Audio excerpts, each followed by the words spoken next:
WNST, Towson, Baltimore, and Baltimore Positive. We are positively planning the biggest Super Bowl Radio Row week in the history of our Super Bowl Radio Row weeks. And that's saying something because, well, this guy's been to like 15 of them, so he can tell you some of that. But having done almost 3 decades worth of work, beginning on February 5th, we are doing the biggest promotion we've ever done here. And that we've been counting down these things, man. The top 25, Curio Wellness and our friends at Far and Daughter sponsor our 25th anniversary and our Stories of Glory, which are coming your way this week. Luke Jones was featured as number 13. I didn't mean to make you unlucky or anything like that. Just where it turned out. You know what I mean? Like, I really did rank them the same way you do your power rankings every week. You know, there's just no way you can put the Colts above the Texans right now because they lost, right? So I had to do my power rankings on all of these things. And this is going to be my number one. At least I feel like I can affect this one. You know, I feel like I can make this the greatest Super Bowl Radio Row week ever. So stay tuned. It'll involve the Maryland Lottery, our friends at Window Nation, as well as Jiffy Lube, and really all of our sponsors, our friends at Royal Farms and Wise Markets. We're doing a good turn, and not just us. We're going to be asking you to participate. Anybody that listens, anybody that's in our audience, anybody that enjoys Luke's work on YouTube and hates me, that's fine. You can still participate. Give on behalf of Luke, give on behalf of the community. But we're going to be doing a community turn. And it is Elvis's birthday here this week, so I want to pay tribute to the king. I keep threatening my friend Rodney Baker that we're going to watch the 68 comeback special in HD one day in my basement. So I know one thing I'm going to be watching this weekend in the basement, which is six football games beginning at 4:30. And not if Harbaugh's brother winning or losing a national championship this week isn't enough. The Ravens get the week off. Luke Jones does not. He is going out to Owings Mills to monitor all things. So first things first, Luke. We've talked about C.J. Stroud and Joe Flacco and Tua Tagovailoa and who might be here next week. And it's not going to be Mahomes and it's not going to be Josh Allen. They've already drawn, a really nice hand in all of this. That if it plays out and you're in Las Vegas 3 weeks from now and we're winning Super Bowls and having parades here, the NFC is going to be a part of that, and we'll get to that in a minute. But more than that, it's going to be this 2-week period of what do the Ravens do, what do they not do? Rust versus rest. I know you don't want to discuss that topic, but here we go. Because Chat Steele doesn't let me in, you're the only one out there this week that will be investigating rust versus rest, right? Well, just the sheer fact that they're going to be out there working. And that's not to say that they weren't 4 years ago when we're talking about 2019, January of 2020. But I think, having talked to Ronnie Stanley the last couple of weeks, having talked to the likes of Michael Pierce, guys who have been around, and there aren't that many guys left from 2019. I think there are 11 or 12. And not all of them are on the current 53-man roster. If you're talking about a Tyus Bowser or a Mark Andrews right now. It's not that many guys, but the guys who are still around, that's stuck with them. And it's something that's bothered them. As much as it's bothered fans, it's absolutely bothered them. I mean, it's been a driving force for them. So this next week, and it's really this week, they'll know by late afternoon Sunday who they're playing in the divisional round, because the way the schedule sets up, it's all AFC on Saturday, and then you have the Steelers-Bills, the first game on Sunday, and then they'll know which team it'll be at that point in time, even as the NFC's still kicking off its wild card games. So, so next week is more of a typical, okay, you're preparing for the Browns, or you're preparing for the Texans or the Dolphins or whoever it is.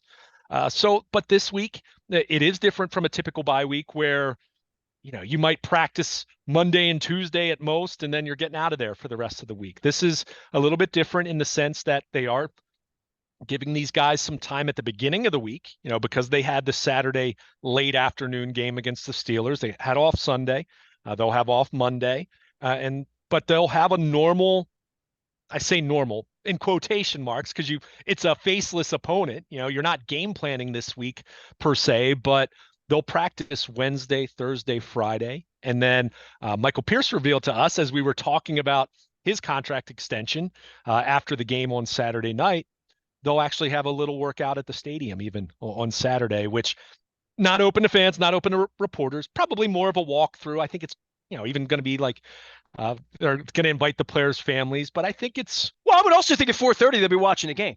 Well, sure. Well, and it'll be dark. It gets dark at 5 o'clock this time of year, obviously. So they'll be out there, and I think there's probably something to be said of going out there and visualizing, right? I mean, in the same way that Harbaugh's always liked bringing the 90-man roster to the stadium for stadium practice before they get to preseason games in the summer, as a way to kind of get acclimated. But they're trying to do everything they can to stay sharp while also wanting to prioritize some rest and recovery, especially for guys who need it. They did have Owe get banged up early in the game Saturday. Geno Stone hurt his knee. Delshon Phillips, Brent Urban, guys that got banged up in Saturday's game. Nothing that's expected to be overly serious, but you have those guys. And then you have the guys that were already dealing with something like Zay Flowers and Kyle Hamilton and Marlon Humphrey. So, some of those guys, we'll see if they're out there at all this week. That I would think, some of those guys will be held out, but by and large, they're mostly healthy. We'll see what happens with Mark Andrews over the next couple weeks if he gets back on the practice field and, possibly can play at some point here over Boy, this that's a playoff storyline, run. isn't it? Sure. Extending the Well, season long enough for him to play. I mean, he's walking around. He's not well, that far, right? Like he's not like yeah. February 11th is the Super Bowl. If they can win 2 games, he's been gone for 6 weeks now, right? I mean, he's been gone a little while. Well, he's been gone, and Isaiah Likely has played so well in his place. You even think about that differently, Lou. Like, let's be clear, this team's better with Mark Andrews than not, but Likely has played so well that the Andrews thing feels like, especially for other teams, they're thinking, oh my gosh, Baltimore could get a 3-time Pro Bowl tight end back for, I don't know, the AFC Championship or the Super Bowl, and we'll see. I mean, who knows? It may not happen, but it just speaks to kind of the embarrassment of riches they have on their roster because Isaiah Likely has been that darn good for them. So, we'll see how that works out. And you would think Andrews has to get on the field at least for a week or two before he potentially can play. So, we'll kind of be monitoring that. But in the meantime, they're pretty healthy. Otherwise, you want to get Kevin Zeitler right. That's another guy I didn't mention, but he's been banged up with the knee/quad issues. So this week is about some of that, and it's just about staying fresh and practicing and wanting to be sharp and keeping keeping that focus sharpened as well. That this isn't the bye week in the regular season is all about guys needing to get away from football. I don't think this is about getting away from football whatsoever. I think this is about getting yourself healthy and wanting to be fresh, but not turning it off, right? You don't want to shut it down entirely. So, I think, is it going to be a plan that's drastically different from 2019? I don't think so. But are they going to tweak some things? Do you throw in an extra padded practice maybe? Perhaps. But I think really it's just a case of wanting to, I don't want to say babysit these guys because that implies that you don't trust anyone, but you certainly don't want anyone to get too far away from the game. And that's why, they'll be working over the course of the week after getting a little bit of rest at the beginning of the week. So, it's strange because you can work on things and self-scout and certainly, things you're going to work on, install some things that might be some new plays or packages for the playoffs, but it really does kind of leave you in a holding pattern. I mean, the coaching staff will do advanced work, and their advanced scouts are obviously doing all kinds of work on Houston, Cleveland, Miami, Pittsburgh. Guys are also working further out, looking at Kansas City and Buffalo, but you don't know who you're playing. So it's not as though you have a game plan to install this week per se. So, you try to kind of focus on yourselves a little bit. And, it really is just a matter of trying to get the body right for some of these guys that are banged up. These guys are tired. It's a 17-game schedule. As we've talked about, the war of attrition is even more challenging than it was a few years ago in that regard. So Well, I saw those guys out there slapping around in the rain, right, on Saturday. yeah, And like you're down there for that meaningless game, but not meaning. I feel bad for Snoop Huntley that he gets to play one time yeah, with all the backups in those weather conditions and gets, and before the game, guys like, hey, he's playing for a job here. He's playing to be a starter somewhere else. We've seen with Tyrod Taylor's had a nice career doing different things. Still playing a couple weeks ago, and that little was terrible what happened to I love Tyrod, but in the case of you'd like to think that we've seen the end of Snoop Huntley, right? I mean, Lamar's going to play a couple games here, but I That game, you mentioned Brent Urban and a couple of guys getting dinged up. I mean, that was 60 minutes of football that nobody. I mean, I saw what the Browns did. The Browns just said, "Here, you guys take the ball. We Yeah. don't want to play." Literally. Yeah, I mean, and look, I mean, it's not like the Ravens went out, they didn't embarrass themselves or anything like that, but it definitely, that's why I just don't take much from it. I'll give you a couple things that I takeaways that I had from that game. I'll throw one name out there because we've mentioned how much that Patrick Queen's most likely gone. I thought Trenton Simpson played well, who is very, kind of the top of the list of candidates to be starting next to Roquan Smith next year, assuming Queen gets a big payday elsewhere. But beyond that, you're right. I mean, the storylines were fabricated because you needed something to talk about over the course of 3 hours on Saturday. I mean, it meant everything to Pittsburgh, but for the Ravens, it was really a case of, some guys hit some incentives. Jadeveon Clowney, as we saw, he did his little incentive dance, which, by the way, he downplayed, but then Michael Pierce later on in the locker room said, Clowney's been thinking about that and talking about that for 2 or 3 weeks. So good for him. It's a lot of money. No, it was $750K, I think it was, Yeah, right? it's Off a the top of house. my Yeah. head. So, yeah. So Hey, look, I bring that, John though, Martin on from the Maryland Lottery, and we give $750,000 away to somebody. You dance like that too, if you seriously. I mean, no matter how much money you have, I mean, I felt good for him because I think about how much pain that guy's been in from being a 1 seed and or a 1-1 overall and having surgeries and having it all taken away from him and not being as good as they thought he was going to be. That this is good for him. Good for Yeah. anybody that picks themselves up and fights back the way because he could have just taken his money and gone home. A lot of 1-1s did. We go through a whole bunch of guys that took a lot of money that once they didn't make it, they never made it.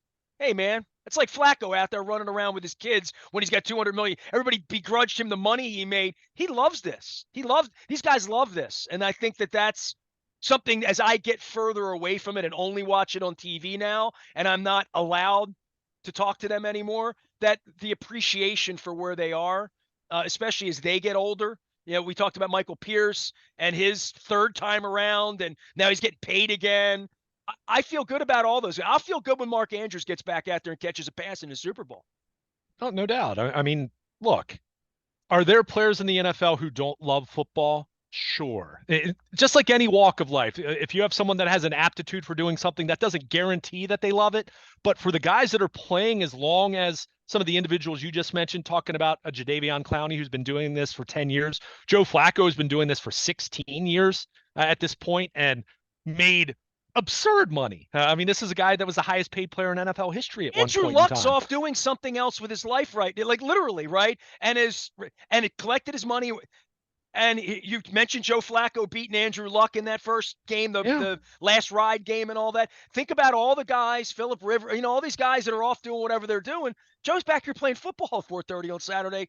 It's amazing. And I think that's amazing for Clowney. That's amazing for Kyle Van Noy, who could have said, I play for the Patriots. I don't need to go do this, or I don't want to go do this. I need to go do this, right? I need to do this. It's like oxygen, right? It really is. And I mean, to mention Clowney, I mean, it's a good story. I mean, this is a guy, he got hurt in his first NFL game and came back, finished the rest of that, played as much as he could as a rookie. And then this guy had microfracture surgery. I mean, anyone who follows sports, you talk about microfracture surgery, that's typically at best a career shortening injury. That is an injury or a surgery that a lot of guys have not come back from. And for that to happen to him his rookie year, and look, Jadeveon Clowney, I mean, everyone remembers the big hit he had in the bowl game when he was at South Carolina. I mean, that's one of the legendary college plays of the last 25 years that you see on YouTube and social media even today. But for him to kind of push through that, battle the injuries he did, battle just the knock of never living up to the hype, and to now be at this point where he's had one of his very best seasons as he's now in his 10th season in the NFL. I mean, it's a good story. And for this guy to the incentive is one thing, but I still vividly remember him being at the podium back in August, and the very first thing he said in terms of aspirations, it wasn't to have 15 sacks. It wasn't to win the division. It wasn't even to win the Super Bowl. You know what his first goal that he had was, that he expressed? he wanted to play all 17 games because so much of his career narrative has been this guy can't stay healthy. He played all 17 games and he played at a very high level. And as a result, he really helped this defense go to a new level in terms of sacks and pressures and all that. And now he's got a chance to play for a Super Bowl, which obviously was something he wanted, but he started with, I want to play every game. And, talk about a guy in his 10th year who's made money, to your point, guys that have been playing that long. How about Zeitler? Morgan Moses, By the way, Commanders fire Ron Rivera. They're hiring the guy from the Warriors. I mean, it is. We haven't even done the Black Friday, Black Monday thing, right? Like this week's brutal for all these coaches. And Arthur Smith, his legacy in Atlanta will be chewing on the guy for what I talked about Harbaugh last week, running the score up, which still to some degree is frowned upon in some quarters. And I like the quarters it's frowned upon, but it's a busy, crazy week, but the amount of stories here and the heat that's going to be on this team next week, no matter who they play, because the national media will they won't have room for me at in the locker room next week. But I've seen this, and the Ravens are the biggest story in sports. They won't be this week, not this week. Got 6 games. It'll be Joe Flacco. It'll be how cold it's going to be in Kansas City when Pittsburgh gets there on Saturday night. It's going to be like 0 degrees at game time. So there's all of this stuff. Freeze going on. We'll watch the games, but tell you what, next Wednesday, maybe Tuesday if they play Saturday, the Ravens will. This time next week, the Ravens will be the biggest story in sports, and the target on their back and the bullseye and whatever game the Ravens draw. Hopefully, it's not on Peacock. I don't know how the hell I'm watching this game on Saturday. I'm not giving Peacock my money. I promise you that. Even though I think NBC does a better job than most of these other networks, but the Ravens are going to be target on their back next week, and they're expected to win, and that's it gets heavy if you're down 10-0. No doubt, and to your point, they're going to be the biggest story, especially if it's Joe Flacco and the Browns. Not to we've talked about that at length, but what's funny, and this is actually a good time to transition, talk a couple minutes about the NFC. We're going to get Matthew Stafford going back to Detroit. That's a different story. At least in Baltimore, Joe Flacco's coming back. Joe won a Super Bowl here, right? So it's a different story. And you have Lamar Jackson, MVP of the league. The Ravens are a great spot, right? You have Detroit, who's playing a home playoff game for the first time in forever. And you have Matthew Stafford coming back, who was the golden boy. And look, he had a great run there on some really bad teams otherwise. It was kind of him and Megatron, and they didn't have enough else. But you look at that, he has since left. He won his Super Bowl elsewhere, and now he's coming back. So, boy, you potentially could have back-to-back weeks of the prodigal son returns to play his old team in the playoffs. That's pretty juicy. I have way more interest in that game than Dallas Green Bay, which sounds like a great legacy game. And I get it. Mike McCarthy, fine. But, I don't know. I'm not a big believer in the Cowboys, even as a 2 seed. And Green Bay, Jordan Love's been a nice story, but I don't feel like they're any kind of a serious Super Bowl contender whatsoever.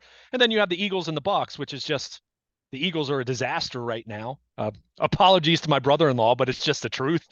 And you have the Buccaneers who, watch them win 2 games. Watch the Eagles win 2 games. Like nobody thinks they can do it, right? Like literally, right? I would have been fine with that scenario, even as recently as 2 or 3 weeks ago, but there is something wrong there. And I think it goes beyond just not playing well on the field.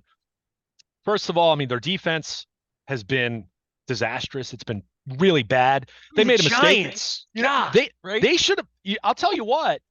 The Ravens hired Denard Wilson, who was in Philly as their defensive backs coach, and he's serving in the same capacity with the Ravens. Done a great job this year. Look at how Brandon Stevens and Geno Stone and guys like that have developed.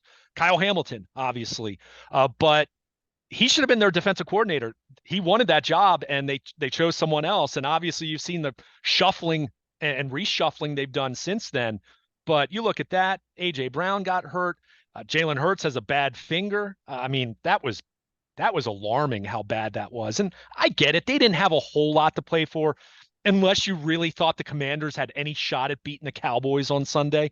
But that wasn't good. So easily the game of the weekend in the NFC is Rams Lions. You've heard me talk about the Rams since they almost upset the Ravens in Baltimore. I mean, watch out for them. I mean, they've got a pedigree that I wouldn't be stunned, even though the Lions are favored and should be, but I wouldn't be stunned to see Matthew Stafford go in there and break their hearts, which would be just, like I said, excruciating. It's different than Joe Flacco in Baltimore because he won his Super Bowl after leaving, and now he's coming back. So that's a juicy storyline. And like we said, next week, if it is Browns Ravens, and again, I'm not taking anything away from the Texans or any other possibility, but could be very interesting back-to-back weeks having a former quarterback coming into town to face his old team. I mean, you don't need much more in terms of storylines in the playoffs because it's the playoffs, right? It's the NFL postseason. But you have those kind of stories that's pretty juicy, and for guys like you and me who talk about this for a living, makes it really exciting. The beatdown the Ravens put on the 49ers on Christmas night, I keep thinking back because like their name's not even in the seedings this weekend, right? They're us on the other side, and perceived as such, I guess. And Brock Purdy winning big games is, as Mr. Irrelevant remains to be seen. But I look at all of these teams and I think the Packers, they're playing a little better. Jordan Love, and I'll hear that, and they're going to Dallas. Dallas at home has been better than Dallas on the road, and at some point they'll have to go on the road, go out to San Francisco and have to play, right? If they keep winning, unless some miracle happens. I think about the Lions and Rams. We've seen them recently, like not even on the level with the Ravens on their best day, right? Like we see the Lions in the Super Bowl, the Ravens will be a 10-point favorite. Like, even if the 49ers and the Cowboys trip getting up there, I don't look at any of these teams and think like any of them are as good as maybe the 49ers, I'd say, even though we beat them, but the Bills, or the Chiefs, or even the Browns, for what those teams would bring to us on this side of the bracket. I look on the other side of the bracket and I think, man, the Buccaneers kind of stink. The Eagles, enough said. We've been talking about that for 8 minutes, right? The Packers mostly stunk. Like, squeaking into the playoffs. I mean, none of these teams strike me as much, and Ravens haven't seen the Cowboys, but all the rest of these teams they beat handily. Yeah. Well, not the Rams. I mean, you make the argument the Ravens should have lost that game, or right. certainly could have lost that game. Let's be clear about that. I don't want to be over the top, but I mean, they won on a punt return in overtime. I mean, you don't get much closer than that to losing than that. So the Rams, but I mean, are the Rams going to go on the road? Are they going to win on the road the entire time to get to a Super Bowl? I mean, Matthew Stafford's going to have to get on an absolute roll, and he's played great football. Make no mistake. But they'll have better weather in Detroit than they're going to have in Kansas City. So weather plays into that for a California team that moving around a little bit. So I like good weather this time of the year. If I like good football, if I like the Steelers in an upset, I like 0 degrees and say forget Mason Rudolph and Patrick Mahomes. You get cold out there, you lose. I mean, I've seen this happen too many times in January. Well, and I'm glad you brought that up because this was a point I wanted to make, and I reflected on this in my 12 thoughts, stemming from Saturday night's game that, again, didn't carry a whole lot of meaning, if we're calling a spade. But, that Saturday night was a good example of, for not just the cold, but if you get precipitation, cold rain, snow, sleet, whatever it might be, I mean, it's a great neutralizer. I mean, it really is. It's a great equalizer in terms of strengths against weaknesses. I mean, it can make things much more random, right? I mean, the thing that could eliminate Lamar and the Ravens would be 38 degrees sleet next Saturday night for an 8 o'clock game, and a team that comes in here that takes better care of the football, whoever that is, whether it's Joe Flacco, whether it's the Steelers running the football, whatever it would be. That's the recipe for bad things to happen to the. I mean, be careful. You wish for these home games this time of year. We don't have that kind of team. We really don't. I mean, we don't have a bad weather team. Lamar looks frozen when it's cold. I would love to see him go out on a 21-degree icy night and win a football game, but it would scare the hell out of me if it was another team coming in here. Well, Josh Allen coming in here. But everyone's dealing with those elements. I mean, look, something like that, for me, it kind of levels the playing field. And you're not as good a team on that night. Yeah, I mean, and that applies to anyone. That's not even a knock on the Ravens. I mean, that's just how when you have bad weather and weird elements. I mean, that Saturday night's game was so odd in that way, right? I mean, and you know what I kept thinking, and I even said this to anyone who would listen nearby in the press box. All I was thinking is the the weather right now, as I sat there, is why it was so important for the Ravens to lock this thing up against Miami the previous week. Because I get it. Pittsburgh's not nearly as good as the Ravens. That we've been talking about their demise for, until the last 3 weeks where they kind of figured it out, right? But if Lamar had to go out there and run around on Sunday and they had to really you compete, never know. You never know, right? I mean, something weird happens. You fumble the ball. Someone falls down in coverage. I mean, it's so fleeting, especially in a single elimination. So, yeah, I mean, you want to be at home, but, yeah, you're hoping that the weather isn't too harsh, because I do look at this team. Do I think that they can't play in bad weather? No, I think that would be over the top. That would be disrespectful to what this football team has been. However, you look at the relative weaknesses, for lack of a better term. Their run defense isn't quite as stout as you'd like it to be, probably. And on the flip side, you love Lamar taking off and running and scrambling when he has to, but have they run the ball extremely well between the tackles with their schemed up run game? That's been a little more up and down. At times it's been really good, and other times it's been eh. And we saw it against Pittsburgh on Saturday. It was eh. And I get it. Lamar wasn't out there, and that's a big reason why. But Tyler Huntley can move. But you saw that it wasn't this dominant running game. And we haven't even mentioned him, so I'll throw his name out there because we haven't mentioned him in any of our segments as we're kind of looking at this. The Ravens brought in Dalvin Cook on their practice squad. It'll be interesting. He did not have a good year whatsoever with the Jets. He could be more Le'Veon Bell than impact contributor for them, but they're going to take a look at him. And Le'Veon Bell played here. God, I forgot all about that. He did. And not even Lamar Jackson could save his career because he was just done at that point. But I think you saw Melvin Gordon put the ball on the ground. He has a history of that. We saw him do that on Saturday night against the Steelers. Gus Edwards had another fumble. And I get it. Elements were bad, but they're going to take a look at Dalvin Cook and they'll see what he can do. So it's just I looked at the weather. Just I will let you know it's going to be really cold here next week. That Kansas City thing this weekend, it's going to be like highs in the 20s in the middle of the week next week. So we're still 11, 12 days out on a football game, but we're 10 days out on a forecast. It's going to be cold. I mean, not that intuitively it's the second week of January. It's going to be January, cold, right? But in the 50s here this week. Here right now, it's going to be in the 50s. It's not going to be next week, apparently. So the weather. Keep an eye on the weather. That's the thing that could beat the Ravens. I mean, as I'll just sit here, they'll yell about, me yelling crazy things on the air about how we lose. You lose with bad weather for this team. I don't. Well, the weather gives Pittsburgh a chance or Cleveland a better chance, and I want better weather. I'm cheering for good weather. And that's fine. And let's be clear. In 2019, the Titans were not a better team than the Baltimore Ravens. They were only a better team than the Baltimore Ravens for 3 hours on that Saturday night, and the season was over then. If the Ravens had played the Titans 10 times that year, I'm guessing they win 8 of them, if not 9. But it was the one time. They played poorly. Titans played well. Weather wasn't a factor. In fact, it was actually great weather that night, if you recall. It was, 65 degrees or whatever it was. But, yeah, you're looking for, if we're going to talk about anything that potentially trips up the Ravens, sure.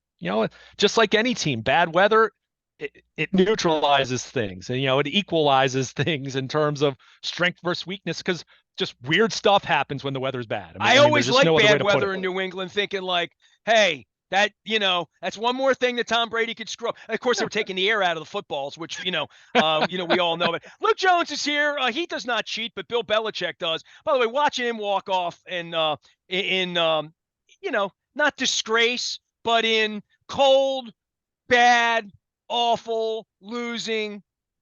It warmed my heart a little bit. I mean, just a little bit of that Grinch in my heart. It did warm it. So Luke's going to be right. You got anything else? We're going to be talking more about. We got 2 weeks to talk about all this. You're going to be out in Owings Mills all week. I'm looking forward to Wild Card Weekend, a relaxing Wild Card Weekend, which is fun when it's your team is playing on the other side and not that you're sitting at home. So it's going to be fun. And yeah, we'll see if it is Joe Flacco and the Browns next week, but whoever it is, Ravens preparing and certainly need to be ready, because again, now it's a 1-game season every week, even for, the Baltimore Ravens, who are the best team in the NFL. It's a 1-game season. So you got to be ready. Well, I tell you what, our Festivus plans are in place here. Luke's going to be out in Owings Mills all week. We are doing the largest Radio Row promotion in the history of WNST, and that's saying something. You go back and look at some things.